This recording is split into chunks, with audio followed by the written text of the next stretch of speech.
Aside from 13th month pay, ano-ano pa yung mga benefits na dapat natin binabantayan? Oo, ang mga crucial na benefits, syempre, yung ating mga kabayaran para sa mga nagdaang holidays, no? Hmm, Gaya ng nabanggit ko, crucial kasi ngayong, halimbawa, tatanggap kayo ng sweldo ngayon, January 5, January 10, ganyan. mm.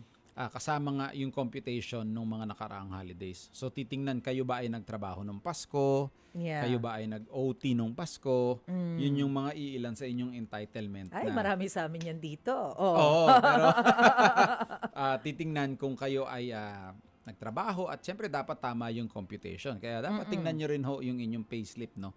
To be mm. sure na yung inyong tinrabaho ay inyong nakukuha, hindi Oo.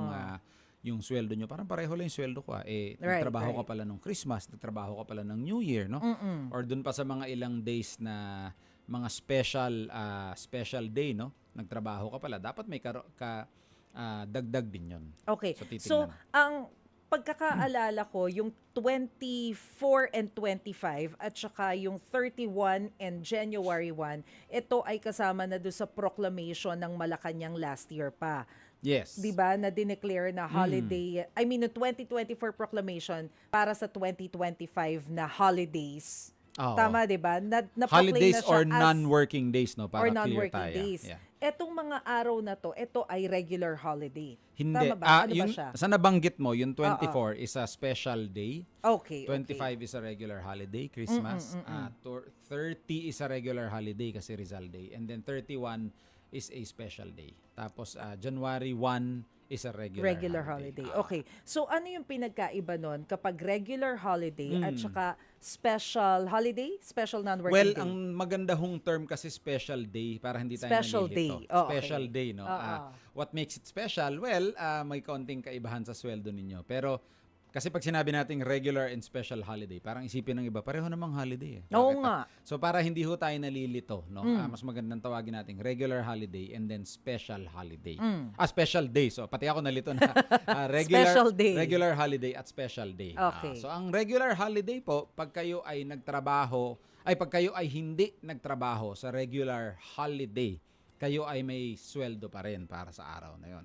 No? So ano ba yung mga regular holiday natin? Nandyan po. Marami yan sa Holy Week, yung ating yun nga, Pasko, New Year, New I think, Year. no, Rizal Day. Several other mga holiday po natin tinatawag na regular holiday. So kung kayo po ay hindi nagtrabaho at sa araw na yun, kayo ay may matatanggap pa ring sahod o sweldo.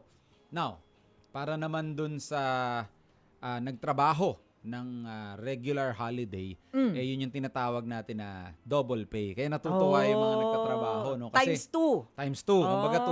200%. So kung ang sweldo nyo sa isang araw, kunwari ang sweldo nyo is 1,000, no? Para madali tayo mag-compute. Kung halimbawa 1,000 ang sweldo ninyo sa isang araw, para kayo ay nagtrabaho, 2,000 ang inyong sweldo. Panalo. Panalong Okay. panalo. Kaya Oo. minsan nga pag nasa mall ako, no, Maricel, binabati ko yung mga trabahador. Sabi ko, sarap ng enjoy, ganun. Enjoy. Naman, natutuwa naman sila kasi syempre, double pay, no. Oo nga Yung iba parang ayaw kasi sabi, dapat nasa bahay Time ako for ganyan. family. Pero iba-iba ho ang sitwasyon, no. Yung iba talagang nag-e-enjoy na dahil extra income 'yon para sa Right, pamilya din right. naman nila 'yon. Oo. So, 'yon. So doon sa isa, balik tayo ngayon. So, 'yun ang regular holiday. Pag hindi nagtrabaho, 100% ng pay. Kung nagtrabaho, 200% ng pay. Doon naman sa special day, o madalas tinatawag special non-working day, minsan tinatawag yung special holiday, pero tawagin ho natin special day para hindi tayo nalilito. Oo. Pag kayo ay hindi nagtrabaho, no work, no pay. Ganun No pala work, no pay. yun. No work, no pay pala yun. So hindi siya masyadong Tapos. special kasi no work, no pay. Pero tinatawag na special day. Pero kung kayo naman ho ay nagtrabaho sa special day na yun, no, may dagdag, may 30% naman kayo.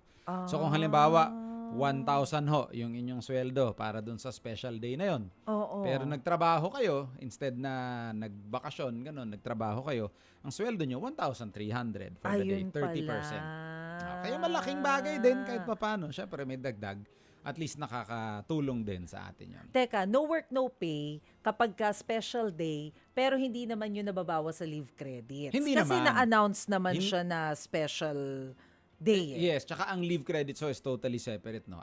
It's sa polisiya ninyo 'yon sa kumpanya. Iba yung parang ito government mandated to eh. So regular day, and then yung special day. So, no work, no pay, pero kung nagtrabaho, with work, Plus with a little bit of extra pay. Yes, 30%. Teka ha, hindi ko alam kung anong klase ng holiday yung dineclare ng Malacanang dun sa government employees na 2 weeks yung sinimulan nila ng Monday. Kasi di ba ang daming ipita araw kasama yung December 26, Yes. di ba? Oo. Tapos yung January 2. Special day din Hindi ba kasi yun? that's only for the government. So, I think may in-issue yung, I think it's the civil service, no? Or kung Yes, yung yes. ahensya na in-issue kung ano yung parang treatment nun. Pero hindi ho kasi siya, oo nga. hindi siya sa lahat. Actually, ang private sector, may trabaho ng Right, araw right. na. So, nag-enjoy yung mga taga-gobyerno. Pero yung private sector, may pumasok, may hindi. Tuloy yung trabaho. Tuloy yung trabaho. Oo, Sa kanila pero- lang yun. Okay, so kung halimbawa, attorney, so regular holiday,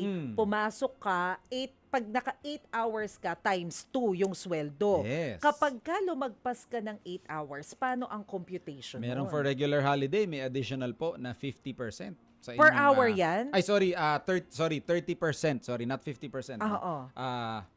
50% sa holiday, 50%? regular holiday. So, Talaga? okay. Ang saya ng, ano yan per hour I'll ba confirm yan? that, No, pero ano? it's per hour. So, may per additional kayo. hour. Oo. Ay, masaya rin. So, So, medyo- kapag ka naman special day na naglagpas ka ng 8 hours, paano ang computation din nun? 30%. 30% na pa additional. rin. Oo, Per 30%. hour na Yes, computation per hour. din. Oo. Pero winner pa rin. May dagdag pa rin. Siyempre, ano pa rin tayo. Kumbaga, any Oo. addition is an addition, no? Hindi yun natin tatanggihan yun. So, sayang din. May dagdag pa rin naman. Oo. Mga kapatid, Cheryl Cosim po. Dito na tayo sa totoo. Dito tayo sa True FM. Mag-subscribe and follow po sa ating social media accounts. Hanapin lamang po ang True Network PH. Siyempre, kompleto yan. Nandyan po kami sa Facebook, sa Instagram, sa X, YouTube, TikTok, and podcast.